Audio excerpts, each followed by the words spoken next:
हम बात करने वाले हैं आभा कार्ड के विषय में। जी हाँ दोस्तों, इस वीडियो में हम अच्छे से जानेंगे कि आखिर ये आभा कार्ड क्या होता है, इस आभा कार्ड का आज के समय में उपयोग कहाँ पर है और किस लिए किया जा सकता है। तो चलिए दोस्तों स्टार्ट करते हैं और जानते हैं। तो दोस्तों यहाँ पर सबसे पहले तो मैं आपको ये बताना चाहूँगा कि अब से ठीक एक साल पहले यानी कि सितंबर 2021 में हमारे भारत की सरकार यानी कि भारत सरकार ने एक योजना की शुरुआत की थी, एक मिशन की शुरुआत की थी। उस मिशन का नाम था आयुष्मान भारत योजना डिजिटल हेल्थ मिशन।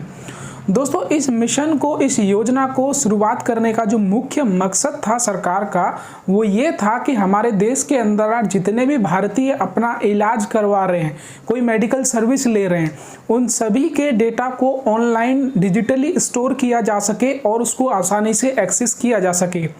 दोस्तों इसी के तहत यहाँ पे हमारे देश का जो हेल्थ मिनिस्ट्री है यानी कि स्वास्थ्य मंत्रालय है, उन्होंने एक कार्ड को लॉन्च किया और उस कार्ड का नाम था आभा कार्ड। दोस्तों इस आभा का पूरा नाम है Ayushman Bharat health account card. दोस्तों इस कार्ड को भारत के स्वास्थ्य मंत्रालय ने लॉन्च किया। यहीं पर मैं आपको बताना चाहूँगा कि इस हेल्थ कार्ड यानी कि इस आभा कार्ड में आपको एक 14 अंकों का यूनिक आईडी नंबर दिया जाता है, जिसकी मदद से उस कार्ड के अंदर मौजूद सभी जानकारियों को किसी भी जो मेडिकल अथॉरिटी है उसके द्वारा चेक किया जा सकता है। दोस्तों ये जो आभा कार्ड है ये बेसिकली एक नॉर्मल कार्ड की तरह है, जैसे आपका आधार कार्ड होता है, जैसे आपका पैन कार्ड होता है। इस आभा कार्ड में कार्ड बनवाने वाले की कुछ मुख्य जानकारियां होती हैं, जैसे उसका नाम क्या है, उसकी जन्म तिथि, उसका जेंडर क्या है, उसका मोबाइल नंबर क्या है, उसका फोटो यानी कि वो कैसा दिखता है, और उसके साथ ही उस पर एक QR कोड होता है जिसको स्कैन करके उस कार्ड की सारी जानकारियों को देखा जा सकता है, जैसे आज हमारे आधार कार्ड में होता है। लेकिन दोस्तों अब बात आती है कि इस कार्ड का इस्तेमाल आखिर कहां पर और क्यों किया जा सकता है।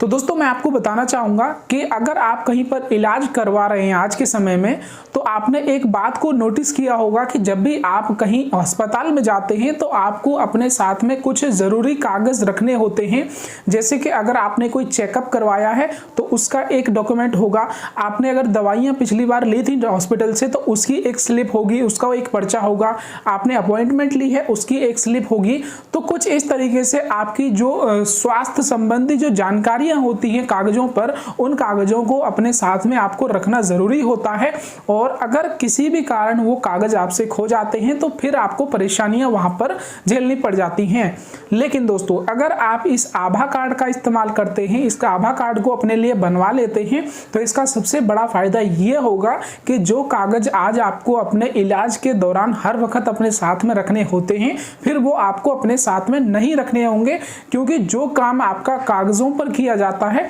फिर वही काम आपका उस कार्ड की मदद से किया जा सकेगा। दोस्तों इस आभा कार्ड यानी कि Ayushman Bharat health account card में आपकी जितनी भी जानकारियां, यानी कि आपने कहां पर पहले इलाज कराया था, आपको क्या दिक्कत थी, आपके टेस्ट कौन कौन से हुए, उन टेस्ट में आपकी रिपोर्ट्स वगैरह क्या आई, आपको मेडिसिन अगर दी गई है, कोई दवाई दी गई है तो वो कौन सी दवाई दी गई है, कितने समय के लिए दी गई है, यानी कि मेडिकल हिस्ट्री आपकी पूरी उस कार्ड के अंदर डिजिटली यानी कि ऑनलाइन तरीके से सेव रहेगी, उस स्टोर रहेगी, और उसका आप कहीं पर भी और किसी भी वक्त इस्तेमाल कर सकते हैं। जब आपको उसकी जरूरत हो, आपको किसी डॉक्टर को दिखाना हो, तो सिर्फ आपको वो कार्ड दिखाना होगा जिसके जरिए आपकी पूरी मेडिकल हिस्ट्री वहां पर कोई भी डॉक्टर आसानी से देख सकेगा।